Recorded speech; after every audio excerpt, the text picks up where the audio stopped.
I call this meeting of Sylvania City Council for July 20th, 2020 to order. Will the clerk please call the roll? Mrs. Cappellini. Here. Mr. Fry. Here. Mr. Haynem. Here. Mr. McCann. Here. Mr. Richardson. Here. Ms. Stout. Here. Mrs. Westfall. Here. All 7 members of City Council are present. 6 are in the room and 1 is on Zoom, so a quorum does exist. We have a few guests in our room tonight.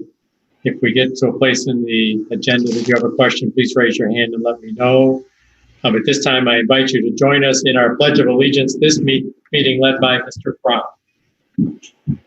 I pledge allegiance to the flag of the United States of America, and to the republic for which it stands, one nation, under God, indivisible, with liberty and justice for all.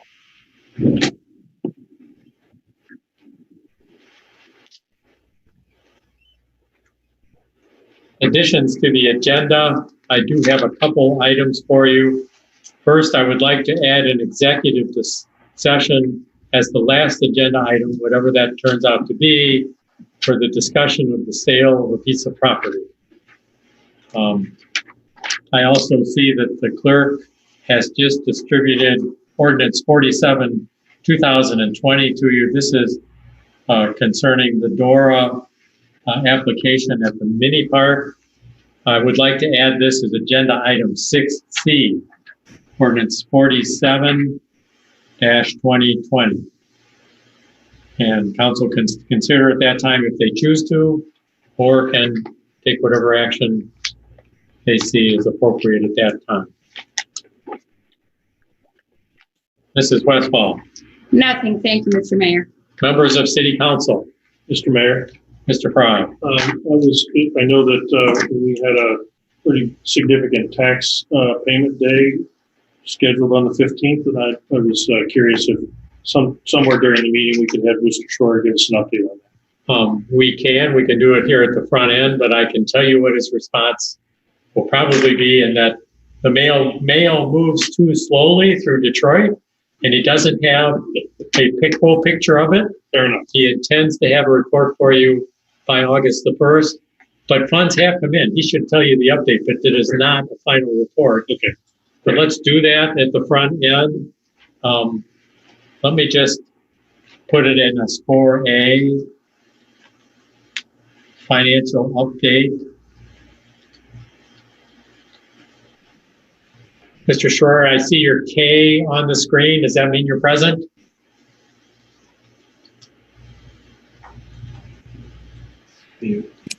I am, Mayor, yes. All right, you heard that. I put you on the agenda as item 4A, a brief report of where you stand right now. Okay. So you've got a few short moments to prepare yourself.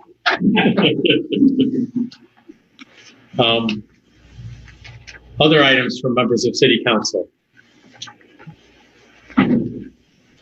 Seeing no others, Mr. Sanford.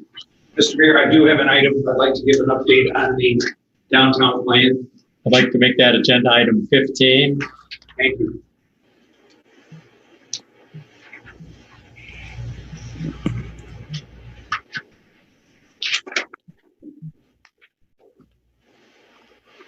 Mr. Schroer, any additions to the agenda?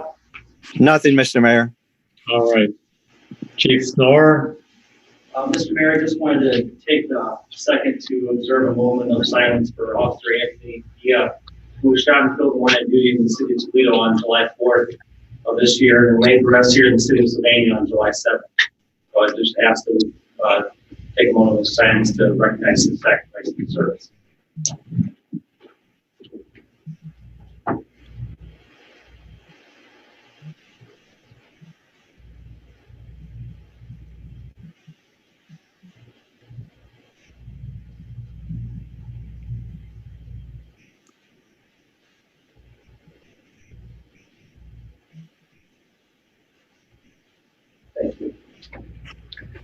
Chief, I know Officer Dia was buried here in Sylvania at Toledo Memorial Park. Was he buried back in that northeast corner? I don't believe so. I didn't see anything. I drove back there and looked and didn't see it. From what I understand, I was a contingent of our officers were actually covering North Toledo for the city of Toledo. I know you were. So I was my guys there.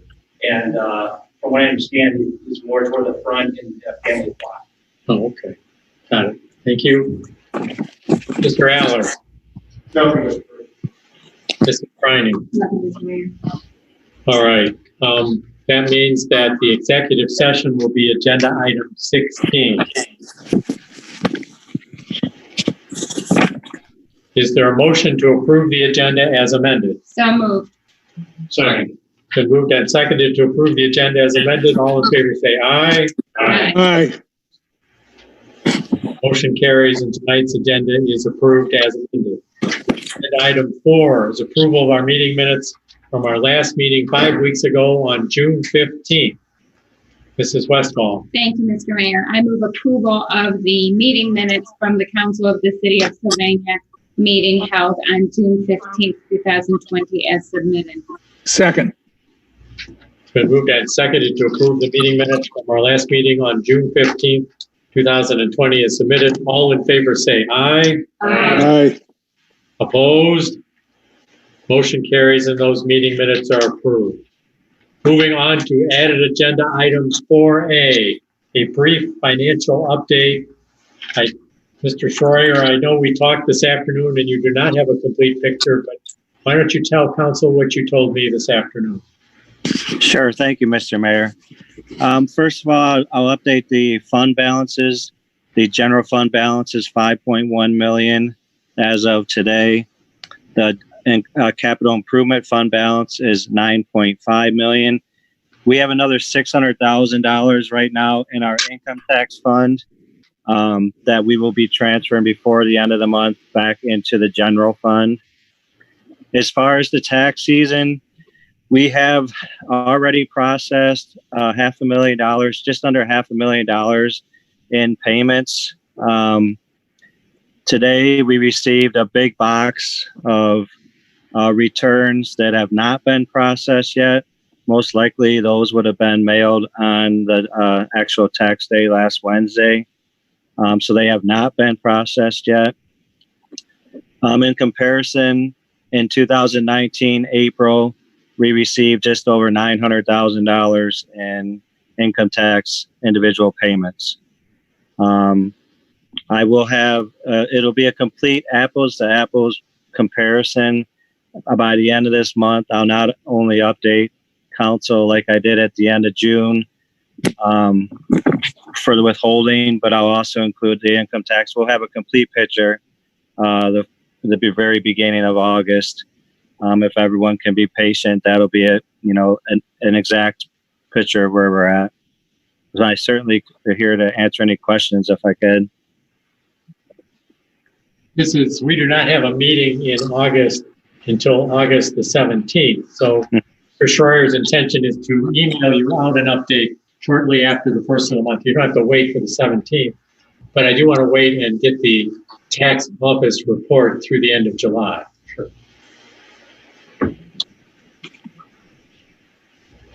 So some good news, but not all the news yet. Right. Thank you. Any further questions for Mr. Schroyer? Thank you, Toby. Sure. Thank you, Mr. Mayor. We're now up to agenda item 5, which is a report of the public hearing, zoning application 1, 2020 for the South Briar LLC, held this evening at 7 p.m. Mrs. Westfall. Thank you, Mr. Mayor. Yes, we did have the public hearing today, July 20th at 7 p.m. regarding zoning amendment 1, 2020. All members of council were present and many members of city administration as well. The applicant has run into a conflict, and that should not really impact the outcome, but he was not ready to advance it this evening. So with that said, there was a motion by Ms. Dow to recess the public hearing until Monday, August 17th at 7 p.m. That motion was seconded by Mr. McCann, and the motion carried. So this public hearing will be continued on August 17th. Mrs. Brining, do we need to post anything? Probably not in the newspaper, but we should probably put it somewhere Correct. that's been continued until our next council meeting night.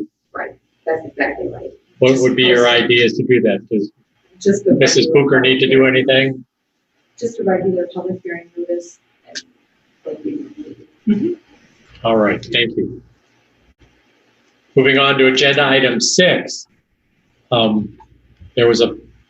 This is for a DORA expansion discussion. There's 2 different DORA expansions going on right now.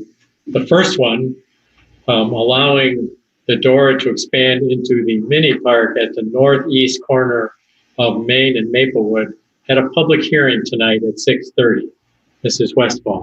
Thank you, Mr. Mayor. Yes, we had a public hearing tonight, July 20th, 2020 at 6:30 p.m. to discuss the designated outdoor refreshment area having the addition of the mini park at Maplewood in Maine. All city council members were present and many members of administration were present as well. Of course, the purpose of this was to welcome public comment regarding this expansion. We did not have anyone present who wanted to speak either in favor of or against this suggestion. And so we did have Mr. Fry make a motion to advance legislation at tonight's city council meeting, and Mr. Richardson seconded that. And that motion did carry, and we do have legislation to be presented this evening. Thank you. Before we proceed to added agenda item 6C, there's also a report of the Building and Grounds Committee meeting held on July 16th that talked about a longer-term expansion of the DORA.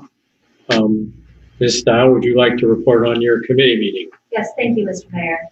On July 16th at 8 a.m., the Buildings and Grounds Committee met, which included myself as the chair, Katie Capolini, Patrick Richardson, and Mark Fry.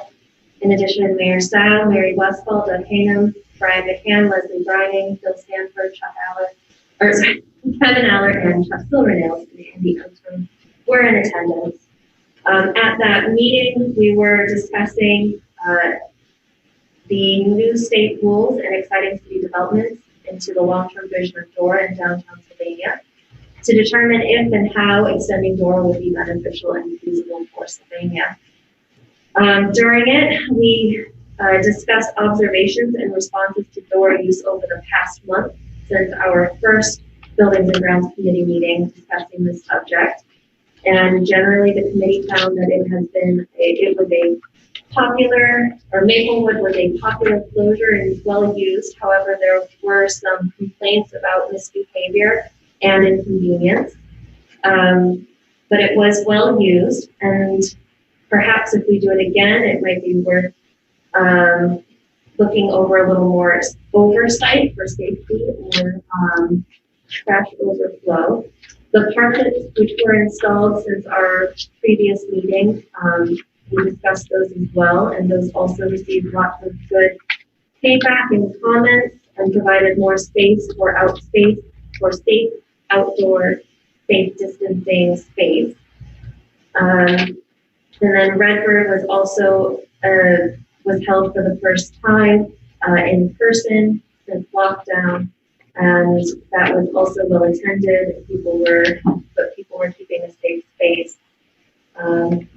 After that, we discussed a timeline and strategy for this discussion, and I had included a draft timeline. And the first step of that was to take the next month to survey downtown businesses and residences. We discussed that, and during it was agreed that seeking community input was appropriate at the 1-year review of DORA, and that we should extend it beyond just the immediate neighbors and probably include the nearby neighbors. This survey would include different people's experience today, level of support on different locations, and if they would have street closures, when, where, and how, and the frequency. So different locations were discussed. We also discussed that after July, and we have the survey results, then we would also be receiving the market analysis task 3 results, and after that, we would be requesting the administration to provide some proposals of ways to move forward. Over the winter, we hope to formalize a plan and hold a public hearing, and then in spring, we hope to have the updated plan for DORA. We also then had a little extra time and discussed whether or not street closure options would be in the interest of Sylvania in the near term as well. And after discussion, it seemed to be an agreement with the council that perhaps the east side of Maplewood would make sense to close on weekends only. So that would be probably the barricades would be placed out on Friday before the end of the day and perhaps early on Monday. And there seemed to be interest in that. In fact, it was agreed to do that, to bring it up at today's meeting for us to see if that is something that council would support formally. The meeting, no meeting was scheduled until fall of 2020 when we have the survey results in the downtown market plan, and the meeting ended at 6 a.m. Thank you. Mr. Sanford, you were asked to contact the DSA and see if they had any input about the east side of Maplewood. Thank you, Mayor. I did. I talked to Ray DeVar, the head of the DSA, and she was going to take it to their membership to get some input as to what could take place going forward on that side of Maplewood. And again, we would, once we kind of have this idea, I think I reported at the committee meeting that I talked to all the businesses, and they were very receptive to the temporary closing. It's just not a permanent type closing like we did on the other side of Maplewood, just as long as they know the dates that it would be involved. But they're definitely receptive to that idea. Thank you. As I said at that committee meeting, I think the east side of Maplewood ties in nicely, especially with the legislation we have on the agenda tonight to add the mini park in. The mini park has been almost a de facto part of the DORA, and now we're going to make it a legal part of the DORA. That's the legislation that we added as agenda item 6C.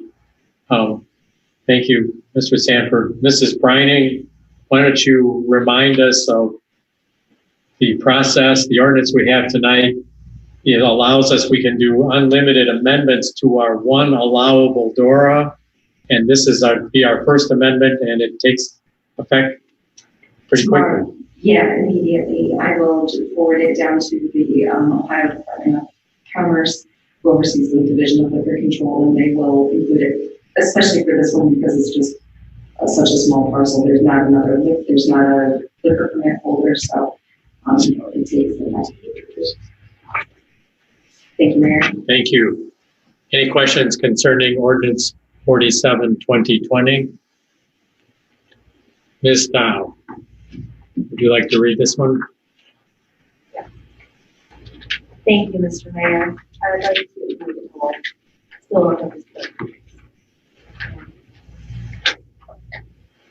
Thank you, Mr. Meyer. I'd like to introduce ordinance number 47-2020. All members of council having received copies in advance, I will read by title only. Amending the designated outdoor refreshment area, DORA, by expanding the territory included in the DORA to incorporate the mini park located at the corner of Maplewood Avenue and Main Street, establishing regulations as required by law, waiving the second and third reading, and declaring an emergency. Second. It has been moved and seconded that ordinance number 47-2020 be read by title only and the second and third readings be waived. All in favor of that indicate by saying aye. Aye. Opposed? Motion carries. Final passage. I move final passage of ordinance number 47-2020. Second. It's been moved and seconded for final passage of ordinance 47-2020 as an emergency measure. All in favor say aye. Aye. Opposed? Motion carries and ordinance 47, 2020 is approved. I'll sign that tonight, and the law director can forward it to the state of Ohio, and the signs, I think, may have disappeared. We'll make sure that the signs are down, and we'll be all set on that. There is a map attached to the ordinance. It is a very small section. It says Maplewood Square Park. You can see that it's a small addition, but that is an important addition, and will tie in very nicely with temporary closures on the east side of Main Street on Maplewood. Thank you. Moving on to agenda item 7. We have 3 annual ordinances. These ordinances are for tree maintenance, ditch maintenance, and street lighting. These appear on our property tax bills every year. First off, we have not increased or changed any of the assessment rates. Is that correct? We did change the method for ditch maintenance a few years ago, how that was assessed, but we're not making any further changes. That's worked out all right, Mr. Eller? Yes, worked out very well. I believe you were. I've had no comments against it. It's worked out fine. All right, these are 3 annual ordinances. The first is ordinance 41, 2020 for tree maintenance. Mrs. Capolini. Thank you, Mr. Mayor. I'd like to introduce ordinance number 41-2020. All members of council having previously received copies, I'll read by title only. To assess a special tax upon the lots and land described in the schedule referred to herein, to pay a part of the cost and expense of providing for the removal and special treatment of shade trees for the purpose of controlling blight and disease of same, and for planting, maintaining, trimming, and removing shade trees in and along the streets and within public right-of-way of the city for the year ending December 31st, 2020, waiving a second and third reading and declaring an emergency. Second. It's been moved and seconded that ordinance number 41, 2020 be read by title only, and the second and third readings be waived. All in favor of that indicate by saying aye. Aye. Opposed? Motion carries. Final passage. I'd like to move final passage of ordinance number 41-2020. Second. It's been moved and seconded for final passage of ordinance 41, 2020 as an emergency measure. All in favor say aye. Aye. Opposed? Motion carries and ordinance 41, 2020 is approved. Moving on to ordinance 42, 2020. This is to assess a special tax for ditch maintenance. Mr. McCann. Thank you, Mr. Mayor. I'd like to introduce ordinance number 42-2020. All members of council having received copies in advance, I will read by title only. To assess a special tax upon the lots and lands described in the schedule referred to herein, to pay a part of the cost and expense of providing for the construction, maintenance, repair, cleaning, and closed open drainage ditches within the corporate limits of the city of Sylvania for the year ending December 31, 2020, waiving the second and third reading and declaring an emergency. Second. It has been moved and seconded that ordinance number 42, 2020 be read by title only and the second and third readings be waived. All in favor of that indicate by saying aye. Aye. Opposed? Motion carries. Final passage. I move final passage of ordinance number 42-2020 as an emergency measure. Second. Been moved and seconded for final passage of ordinance number 42, 2020 as an emergency measure. All in favor say aye. Aye. Opposed? Motion carries and ordinance 42, 2020 is approved. The third of these annual assessment ordinances is ordinance 43, 2020. This one is to assess a special tax for street lighting. Mr. Fry. Thank you, Mr. Mayor. I'd like to introduce ordinance number 43, 2020. All members of council having previously received copies, I will read by title only. Ordinance approving the assessments heretofore authorized by resolution number 14-2020 for street lighting, levying set assessments, waiving the second and third readings, and declaring an emergency. Second. It's been moved and seconded that ordinance number 42, 2020 be read by title only and the second and third readings be waived. All in favor of that indicate by saying aye. Aye. Opposed? Motion carries. Final passage. Thank you, Mr. Mayor. I move final passage of ordinance number 43, 2020 as emergency measure. Second. It's been moved and seconded for final passage of ordinance 42, 2020 as an emergency measure. All in favor say aye. Aye. Opposed? Motion carries and ordinance 43, 2020 is approved.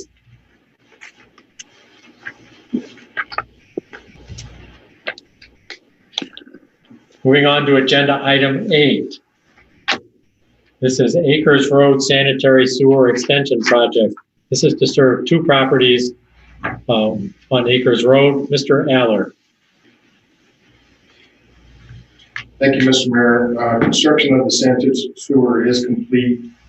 This was an extension. These 2 homes on Acres Road, for some reason, a previous project done several years ago did not extend all the way across to be able to serve their properties.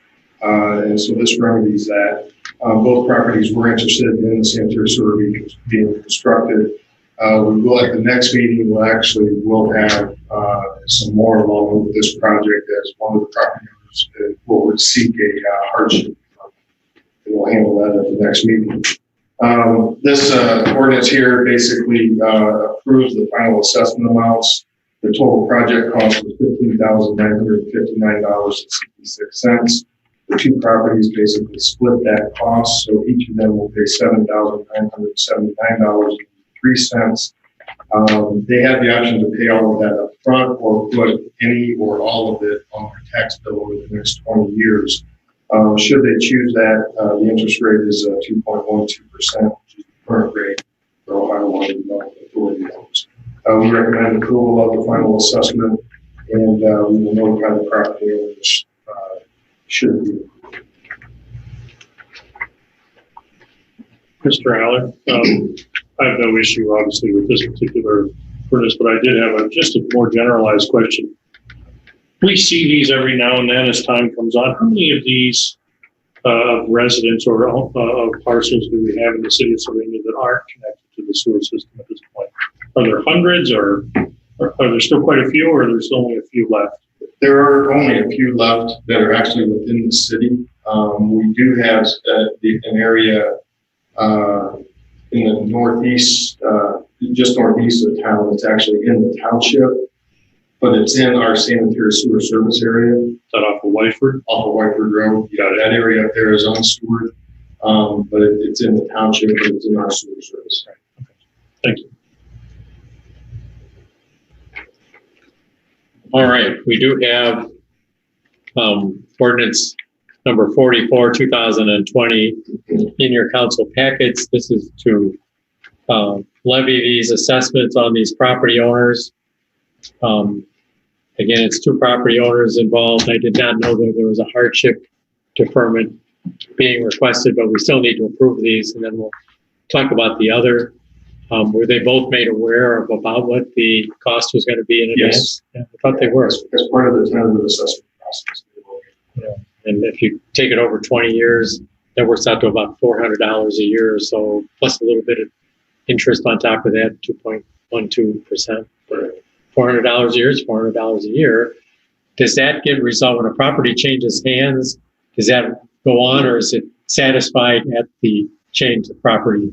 No, short of a separate agreement, if you will, that between the 2, the buyer and seller, that get paid off. The normal course of action is for it to continue with the property. So there's no penalty to pay it off early? No penalty paid off early. And in this case, because we're in essence the note holder, it would say there's no interest if it is. 2.12% is pretty fair. Yes. Okay. We do have ordinance 44, 2020 to do this. Mr. McCann. Thank you, Mr. Mayor. I'd like to introduce ordinance number 44-2020 All members of council having received copies in advance, I will read by title only. An ordinance levying special assessments for the improvement of Acres Road between Sugar Hill Court and Green Haven Road by installing 8-inch sanitary sewer lines together with the necessary ordinances thereto, waiving the second and third readings and declaring an emergency. Second. It has been moved and seconded that ordinance number 44, 2020 be read by title only and the second and third readings be waived. All in favor of that indicate by saying aye. Aye. Aye. Opposed? Motion carries. Final passage. I move final passage of ordinance 44-2020 as an emergency measure. Second. Been moved and seconded for final passage of ordinance 44, 2020 as an emergency measure. All in favor say aye. Aye. Opposed? Motion carries and ordinance 44, 2020 is approved. Moving on to agenda item 9. This is our update on the US 23 Monroe Street intersection and the great success story that has followed this project. We have been awarded more than the maximum amount in the safety improvement program application process. I'd like Mr. Aller to talk you through this. There is a chart on the attached to his letter which talks about this. This is an amazing accomplishment in today's world for us to be able to go out and get 90% of $28 million necessary. We don't quite have it all. We have to do some of it in 3 more years, but that is, we're not going to wood here, but that part of it is less daunting than the parts we've already been through. Mr. Aller and Mr. Shaw have worked hard on this. We have lobbied at TMACOG on this. Because of that, I think, because of his hard work and his knowledge, Mr. Shaw is now the chairman of the Transportation Committee at TMACOG. That's quite something in itself. I know when these are reviewed and passed on by the TMACOG board, I get looks at me like, what are you doing, taking all the money? Toledo didn't like this one at all, because we did get a large share of the funds. But Mr. Aller, why don't you go over this and give us the schedule? Thank you, Mr. Mayor. Yes, this was a project that probably about a year ago, from about now, Joe Shaw had come to me and said, I put together a bunch of all of the different funding opportunities that I think we can maybe take advantage of an interchange project. And we'll need some good luck, so to speak, but I think that maybe we can pull it together. And, when we saw that our final ask was going to be of the Highway Safety Improvement Program, was going to be upwards of $10 million, that's the one that we kind of got a little nervous on because they typically will not go that high. Most of their awards are no more than $5 million. They do allow some larger ones, obviously in this case, as well as some other projects. But when we sat down to take a look and started taking a look at how they would score in the different programs, we decided to move forward and start seeing what we could accomplish.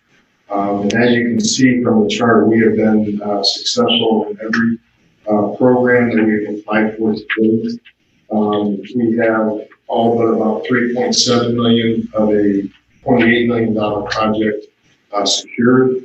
The $2.8 million we knew was going to be the city's responsibility. Several of these programs have a minimum 10% match of the entity that's managing the project. So we knew that was going to be our contribution, commitment, if you will, from the get-go. The only funds that we do not have committed are the OPWC funds, but those are more, this is a 25-26 project, so we won't even apply for those funds until 23 or 24. So, and we're, with all of the other funding that we get, I can't imagine. It will score very high based on the current scoring criteria. Yeah, it's all but a lock, those funds, because of everything else that we got involved. So, Mr. Shaw has done a great job on this. He carried the lion's share of the work on it, and did a fantastic job of coordinating with the different agencies and things of that nature. On this project alone, $28 million, they I think I told the mayor one day or something. They say sometimes the key to the way to tell a great manager is by the people he hires. And that's the case of not genius.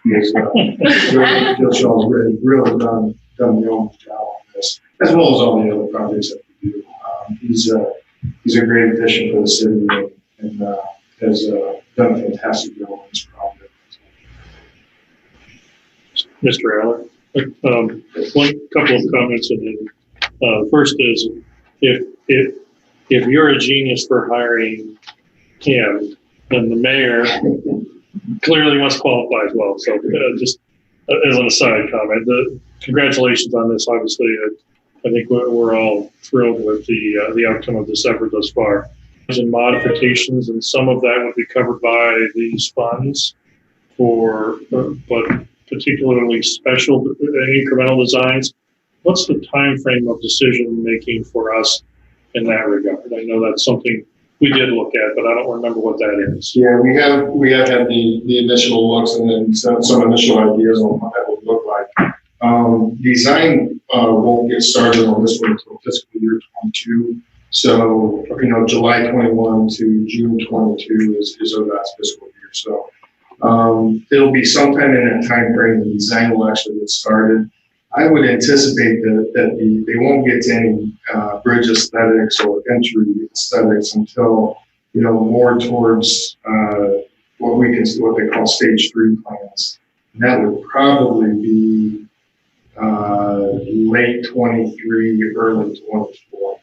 Okay. So we've got a few years before that will come up and be a hot topic again. Okay, great. But those would be incremental expenditures by the city beyond 2.9. That's correct. Yeah, those would be above and beyond.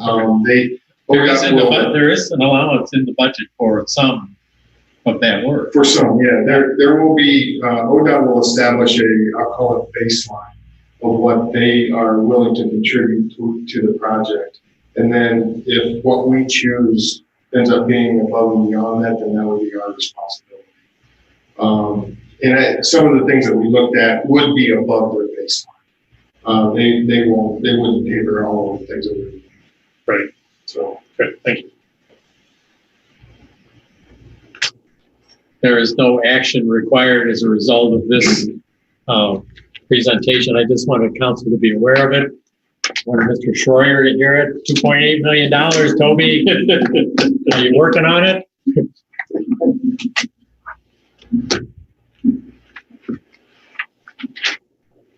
He's in shock. He's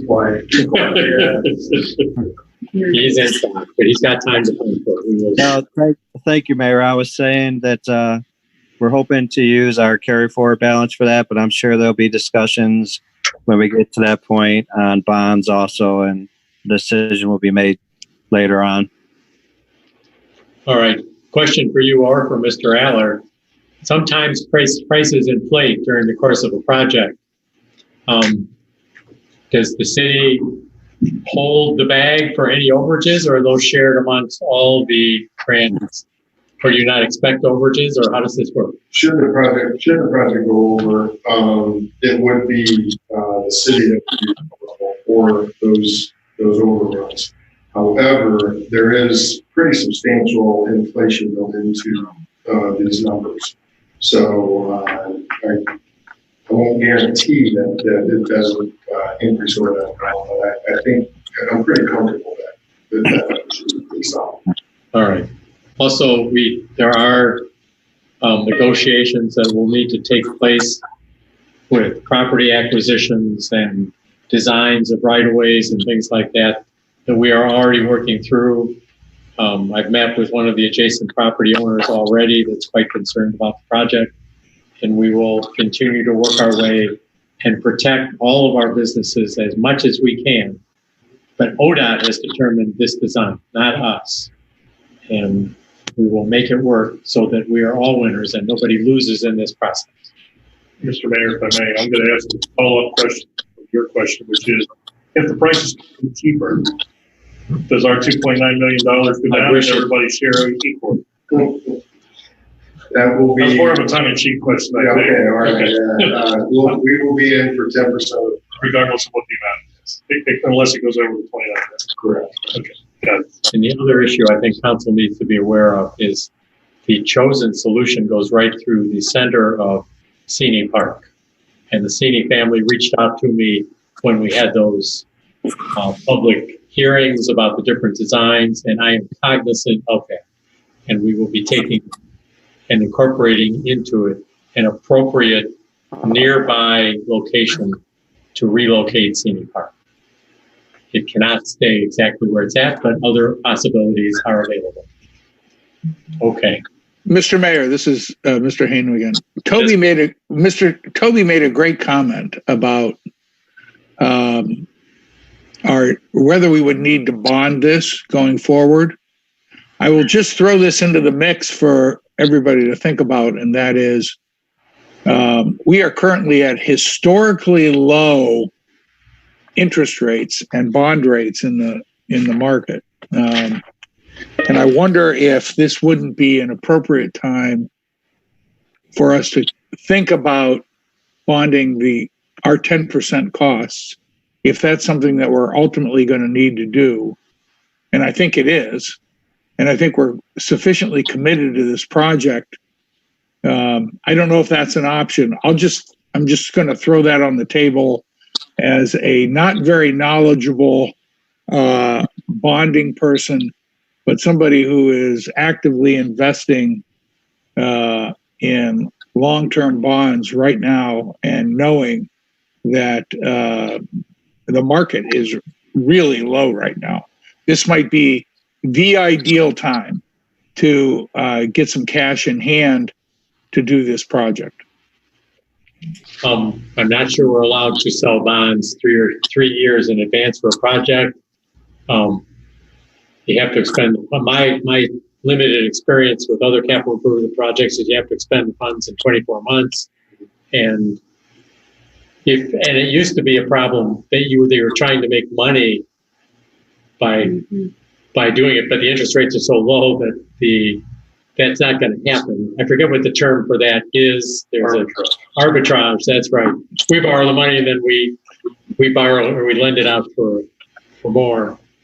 I would just encourage to look into it and remember that we're incurring costs on this project now. We're paying salaries and design engineers and all those sorts of things. And I wonder if this might be a historic opportunity. I just throw that out, and I am entirely confident that the administration will do a great job on this, as they have done in securing all this money for the city of Sylvania. Thank you. And I am in agreement. These are very low interest rate times. All right. I am ready to turn the page and go to the second page of our agenda right now. We're up to agenda item 10, which has to do with the purchase of new in-car and body-worn cameras for the Division of Police. There was a safety committee meeting held on July 15th. We need a report on that meeting. Mrs. Westphal. Thank you, Mr. Mayor. Yes, there was a safety committee meeting held July 15th, 2020 at 8 a.m. and the subject was police department updated policies and best practices. Present were safety committee members Mary Westphal, Mark Fry, Brian McCann, Lindsay Stow, and also members of council Katie Capolini, Doug Heenan, Patrick Richardson. Also joining us were Mayor Stow, Law Director Leslie Brining, Chief Schnorr, and Director of Safety Kevin Allen. Mary Westphal opened the meeting acknowledging that a lot had transpired regarding law enforcement since our last council meeting and indicating that it was helpful for us to pause and understand the issues facing law enforcement during these challenging times and to consider best practices in community safety. The primary goal of the meeting was to understand what is happening in the law enforcement space, what is impacting the Sylvania Police Department, and provide an opportunity for safety committee members and other council members present to ask questions. Congratulations was extended to Chief Schnorr and the Sylvania Police Department for receiving the certification of the Ohio Police Collaborative. As points of reference, Chief Schnorr had emailed the use of force policy, as well as the recruitment and selection policy to all council members as requested following the last city council meeting.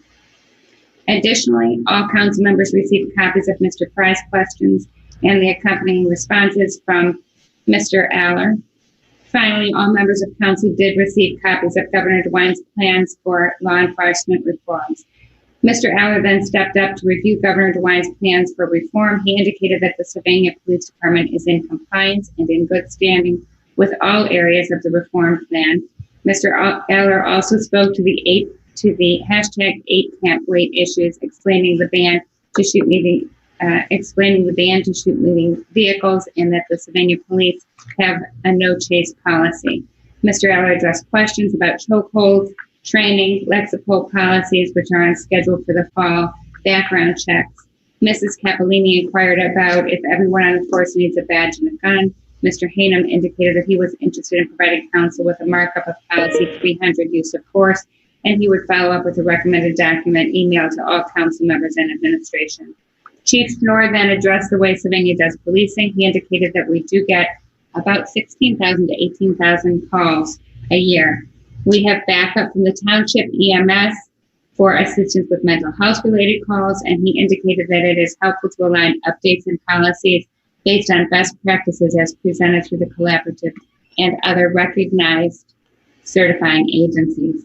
Also, Chief Schnorr indicated that there can be challenges with absolutes when it comes to policing, because so often the absolute position does not fit the reality of what the police officer is facing at the moment.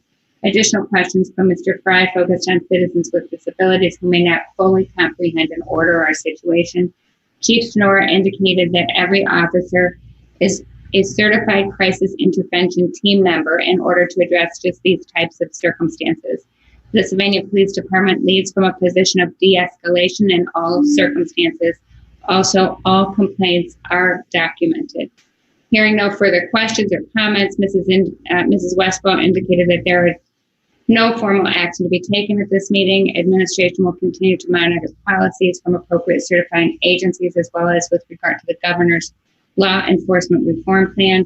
And we will look forward to receiving Mr. Hanem's recommended revisions to policy 300. Mr. Fry moved to adjourn the meeting at 9:10 a.m. Mr. McCann seconded, and the motion carried. So how do you like that? That was a big safety committee meeting. There was a lot reviewed at that meeting. The in-car and body cameras are a part of what was discussed at that meeting. That's why I put the safety committee report ahead of it.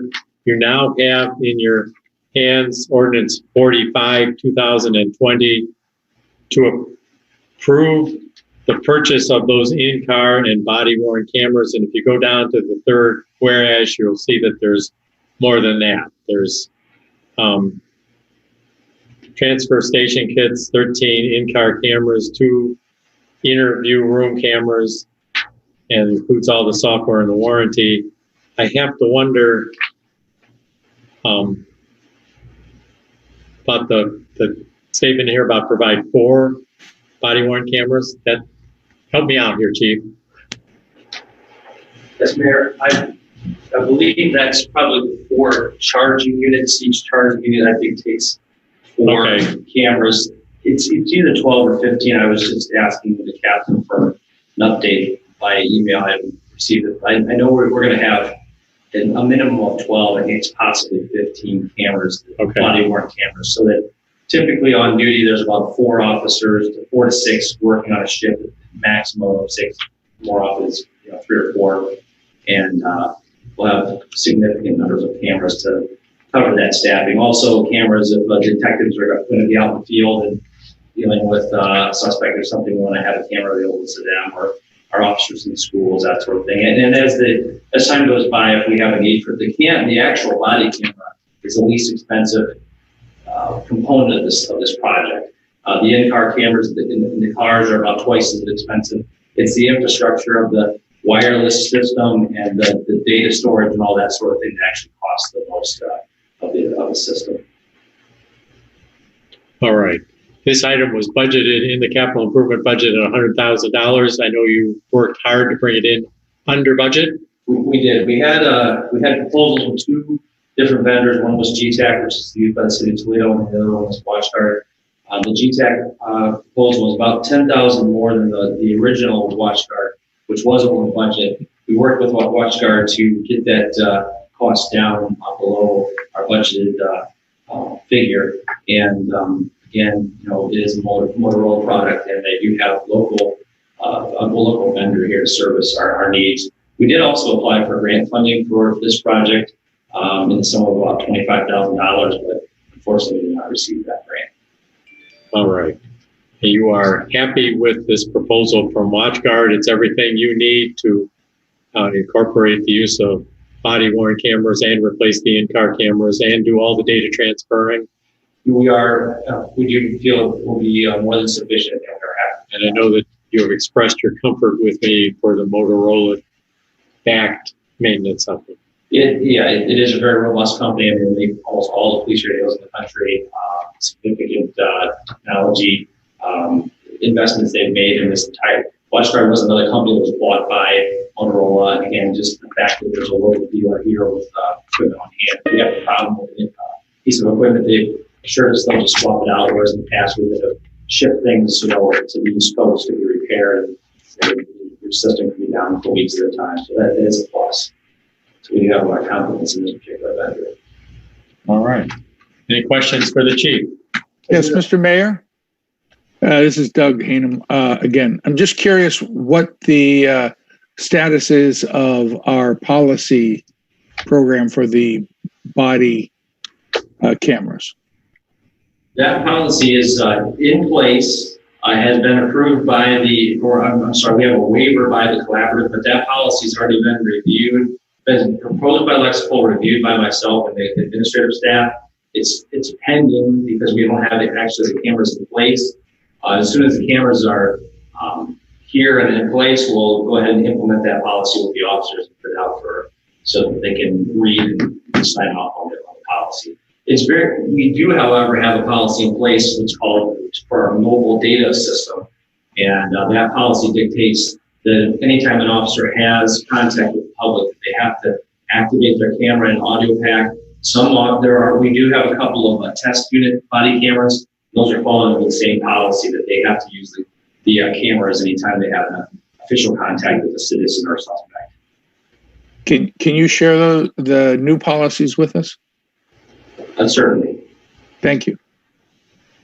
Chief, the ongoing software maintenance for all this data that will be coming into us going forward, is that obviously an ongoing budget expense? Do we have a sense of what that's going to be? Is it material amounts of money or not? I mean, relative to the... Not anywhere near relative to the amount of... I believe we're buying is a package, so we'll have to see when the updates come out, because we're buying the action software at the same time. That's another cost, is the software that allows us to redact the videos.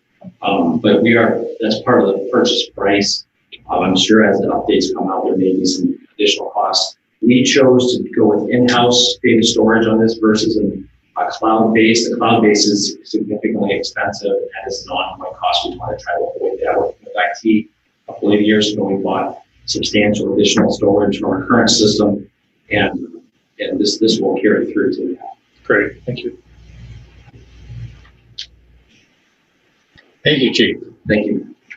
We do have ordinance 45, 2020 to authorize this purchase. Mrs. Westfall. Thank you, Mr. Mayor. I'd like to introduce ordinance number 45-2020. All members of council having received copies in advance, I'll read by title only.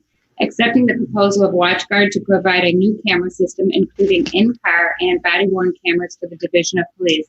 Appropriating funds, therefore, in the amount of $99,682.50. Waiving the second and third readings and declaring an emergency. Second. It has been moved and seconded that ordinance number 45, 2020 be read by title only and the second and third readings be waived. All in favor of that indicate by saying aye. Aye. Opposed? Motion carries. Final passage. Thank you, Mr. Mayor. I move final passage of ordinance number 45-2020. Second. Moved and seconded for final passage of ordinance 45, 2020 as an emergency measure. All in favor say aye. Aye. Opposed? Motion carries and ordinance 45, 2020 is approved. Chief, thank you for your leadership on this. Mrs. Brining, maybe we need to change the number of cameras once we find what it is, just for the record on here. Sure. It's not 4, it's 12 or something like I that. think that's the charging stations. Yep. All right, we can change the cover sheet. Let's move on to agenda item 11. This is ordered legislation from your committee of the whole meeting held on June 24th.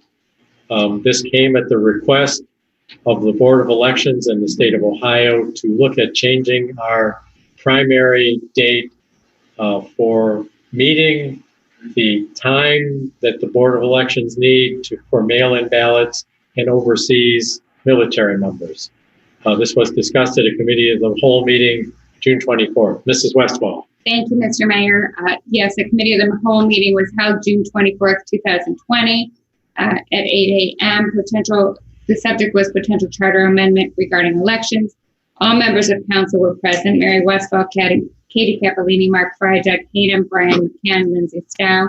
Also present were Mayor Stowe, the City Law Director Leslie Brining, and Clerk of Council Sharon Booker. A formal letter of request for consideration for a charter amendment to, quote, modernize your elections, unquote, was received on August 21st, 2019 from the Lucas County Board of Elections. An initial committee of the whole meeting was held on March 2nd, 2020 to have some initial consideration of the request. Currently in the city of Sylvania, a nonpartisan primary election is required if 2 times plus 1 candidate run for an open seat on council or for the mayor's position.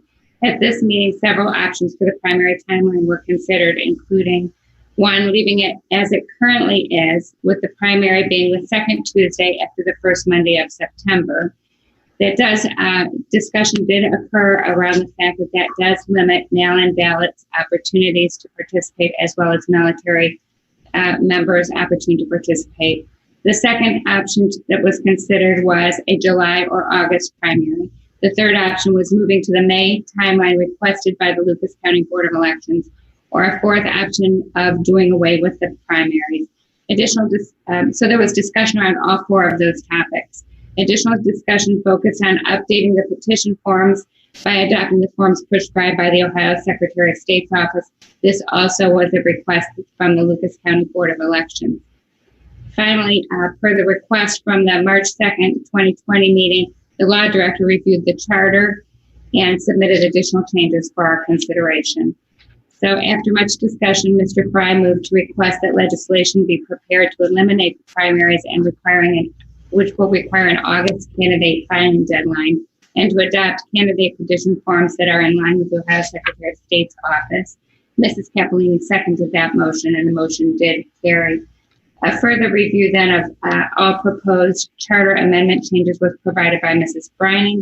The specific changes included Article 3, Section 4, changing the date of the organizational meeting, Article 3, Section 11B, adjusting the number of times that legislation needs to be read with adjustments of changing the word and to an.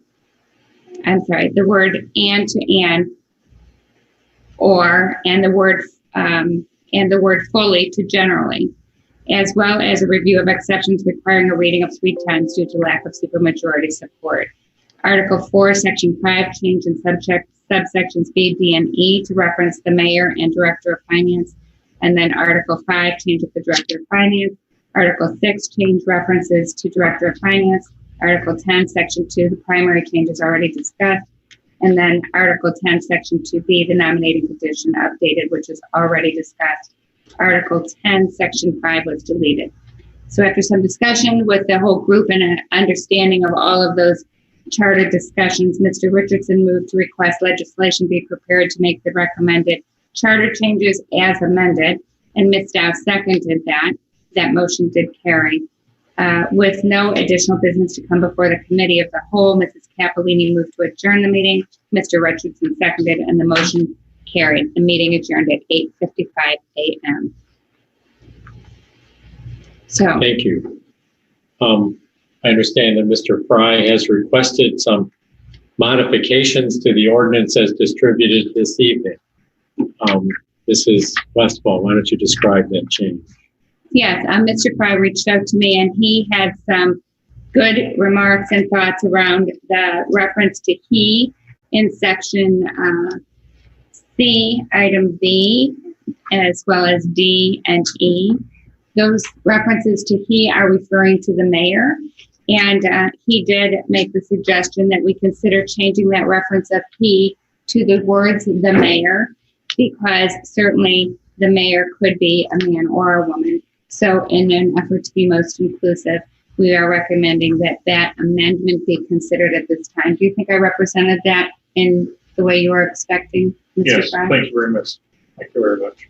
We have found 4 locations, and my recommendation, if the law director concurs, is that we first have a motion to amend ordinance 46/2020 to change those 4 references that Mrs. Westfall gave where it says he, to replace it with the words the mayor, rather than he, she, we'll just say the mayor.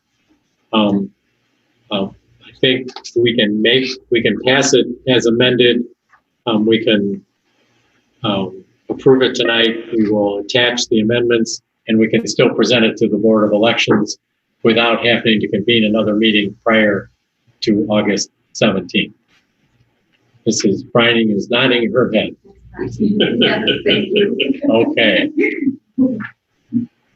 So with that, I would call for a motion to amend ordinance 46/2020 as discussed. So moved. Second. It's been moved and seconded to amend ordinance 46/2020 in 4 locations by replacing in section 5 executive powers by replacing the word he with the mayor. All in favor of that amendment indicate by saying aye. Aye. Opposed? Motion carries. With that, we can have a motion to approve amended ordinance 46/2020. Mrs. Westfall. Thank you, Mr. Mayor. I'd like to introduce amended ordinance number 46-2020. All members of council having received copies in advance, I will read by title only. Proposing and providing for the submission of certain amendments of the charter of the city of Sylvania, Ohio to the electors of the city of Sylvania, Ohio at the next general election on November 3rd, 2020. In accordance with the Charter of the City of Sylvania, Ohio, and the Constitution of the State of Ohio, repealing the provisions as currently written of the Charter of the City of Sylvania, Ohio, hereby proposed to be so amended, waiving the second and third readings and declaring an emergency. Second. It has been moved and seconded that amended ordinance 46/2020 be read by title only and the second and third readings be waived. All in favor of that indicate by saying aye. Aye. Opposed? Motion carries. Final passage. Thank you, Mr. Mayor. I move final passage of amended ordinance number 46-2020. Second. It's been moved and seconded for final passage of amended ordinance 46/2020 as an emergency measure. All in favor say aye. Aye. Opposed? Motion carries and amended ordinance 46/2020 is approved. And that will be presented on the November ballot. And if it indeed passes, we will not be going through these 2 motions to pass every ordinance in the future then. There are provisions for it to be read multiple times, 3 times. But we will not have to do that for every ordinance if this is approved. I consider it, sitting in the chair, I consider that a great streamlining thing for our city council to do. Thank you. Moving on to agenda item 12. We have resolution 16/2020. This is a resolution that is required for the city of Sylvania to apply for CARES Act funding that is made available to all the municipalities and in different counties around the state. The number is around $520,000 that is available to the city of Sylvania. Other communities have already applied for this. City of Oregon applied for it. They're weeks ago. They had a council meeting in the interim. They had the funds wired to them very quickly. There is some vagueness in the language as to how the funds must be used. We are using the best advice that we can find, in that we will follow the procedures, we will apply for these funds. If there is questioning, several communities in Lucas County, all around the state, are going to have the same problem that we have. In a telephone conference with area mayors, Toledo Mayor Kapsakavich said that if there is a problem with his application and the funds, he will hold his hands out for handcuffs to be arrested. And I said I would share a cell with him as necessary. We believe that we're doing this appropriately by the rules. Our law director has researched this, as has our finance director. We would be remiss if we did not apply for these funds. In the possible event that they're going to make all the cities give them back and all the counties, we'll be among them. That's all I can say about that. But I do strongly recommend that this required ordinance requesting the CARES Act funding be passed by City Council so that we can follow through on this request. Mr. Schroyer, you're still on the call. Do you remember the exact number again? It's around $520,000. It is the largest number in Lucas County, with the exception of the city of Toledo and Lucas County. And we are very fortunate to have these funds being made available to us. They must be expended for first responders, and we certainly have those people on the job responding. Are you there, Mr. Schroyer? I am. You are correct with the dollar amount. It is right around 520,000. This is a great boost to our city, and we want to apply for these funds. We didn't have a council meeting for 5 weeks. It gave us more time to do the research on it. It is time to proceed, and we have Resolution 16-2020 to do this. Mrs. Westfall. Thank you, Mr. Mayor. I'd like to introduce resolution number 16-2020, a resolution requesting, all members of council having received copies in advance, I'll read by title only. A resolution requesting CARES Act funding for expenditures incurred as a result of the COVID-19 pandemic, waiving the second and third readings and declaring an emergency. Second. It has been moved and seconded that resolution number 16-2020 be read by title only and the second and third readings be waived. All in favor of that indicate by saying aye. Aye. Opposed? Motion carries. Any questions from members of council after my description? I didn't give you a chance to do that. My apologies. Mr. Mayor, this is Mr. Hanem. If they come for you, I'm signing up to go with you. I think it'll be a busy jail cell. Thank you for your aggressive and appropriate representation of the interests of our community. You're very welcome. We are doing the right thing, and we hope it to be successful. All right, with that, final passage.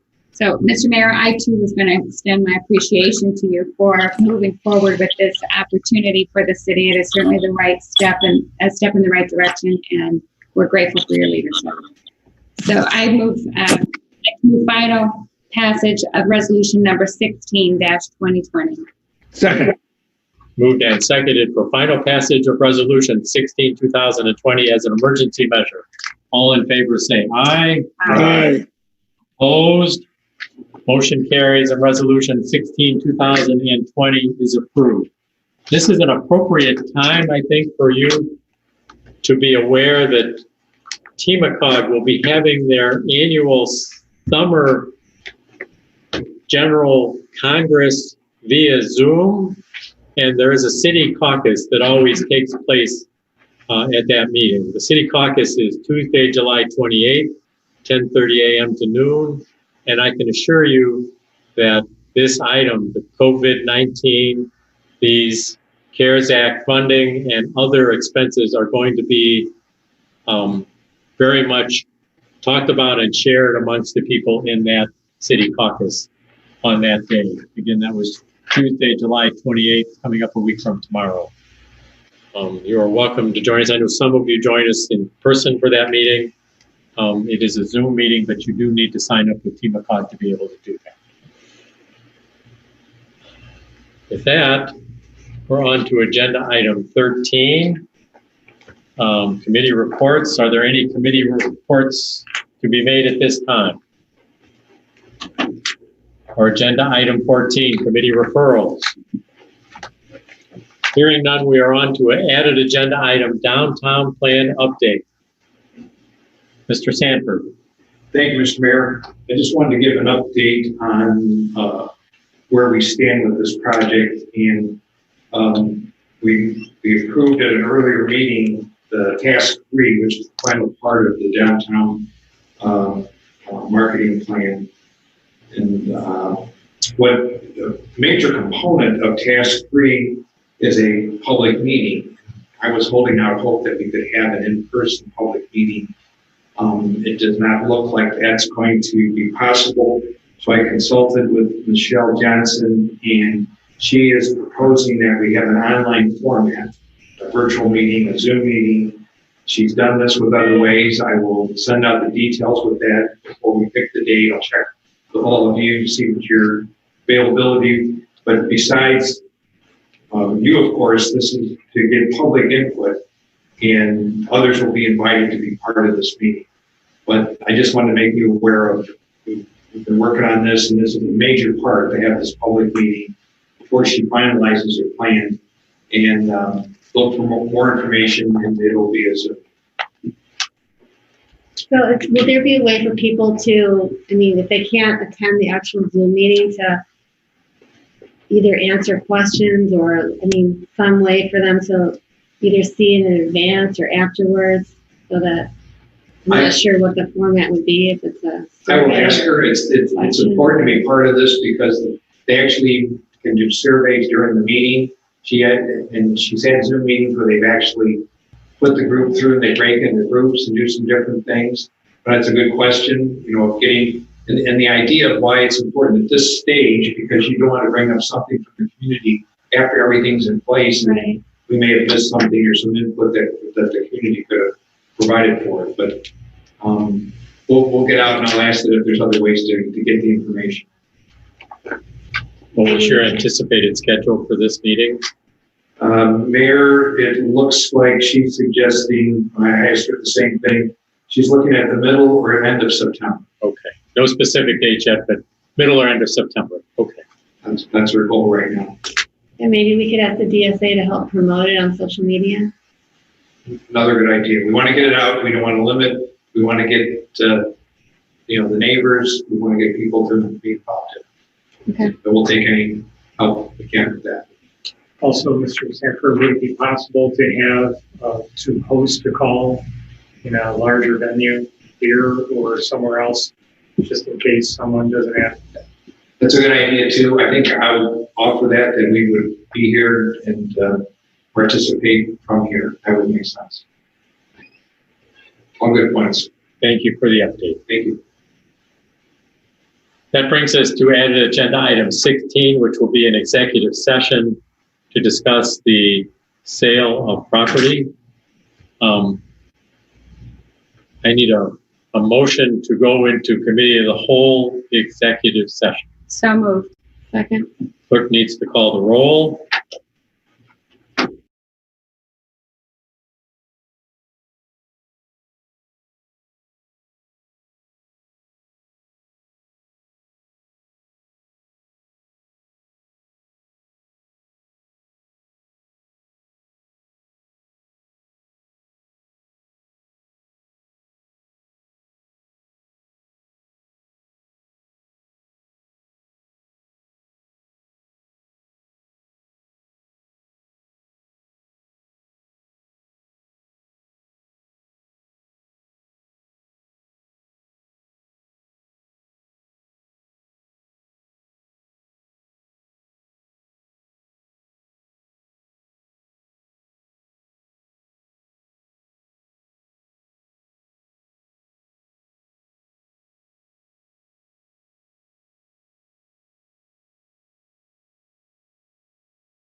Hanem, Yes. Mr. Fry, Yes. Mrs. Capolina. Yes. All right. Chuck, was anybody else on the Zoom call? Do I need, no? Okay. Just, Toby. Okay. I do need to put into the record that we have returned from executive session in committee of the whole. No decisions were made in executive session. The only thing that was discussed was the potential sale of property. There's no action to be taken at this time as a result of the executive session. And we are now to the end of our agenda. Mr. Mayor? Mr. Hanem. Yeah, I just want to take a moment to thank all of you for accommodating my my concerns with public meetings like this. I'm older than most of you, not you, not everybody, but I am older than most of you, and I appreciate your accommodations of my concerns. I have some additional I have some health issues that make my participation by Zoom much more comfortable to me. And I know this is inconvenient, but I really appreciate what you all are doing for me by accommodating my concerns. Thank you. You're very welcome. Thank Chuck as well. He's spent his evening with us. Absolutely. I very much appreciate all the hard work Chuck has done. The two public hearings made it even more challenging for him. And then executive session, these are all firsts. Yeah, for the most part, that worked out pretty well that they could see the handout. So thanks, Chuck. All right, very good. There's information items are pretty straightforward. I do want to comment on the Board of Architectural Review. It makes it look like the awning for the J&G property was a heated discussion. It really wasn't. The point of contention was that the rendering that was brought in showed screens on the front of that facing Maplewood. And one of the members of the Board of Architectural Review took concern over that, well, in the wintertime, they're going to cause all kinds of trouble and they're going to get damaged. Well, we were told that no, those screens are not there. There's no side walls to it, but she was very concerned about that. And that's what the discussion was. It wasn't any problem with the canopy itself. It was, well, the rendering showing screening on it. Well, no, they're not going to install that. But if it was there, she wanted it to be retractable. So. Will you still be able to walk on that sidewalk or no? Yes. Yeah. Yes, there'll be about 5.5 foot sidewalk space. All right. With that, is there a motion to adjourn? So moved. Second. We moved and seconded. All in favor of adjourning, indicate by saying aye. Aye. Opposed? Motion carries, and this council stands adjourned until its next regularly scheduled meeting on Monday, August 17th at 7:30 p.m. Thank you all for attending.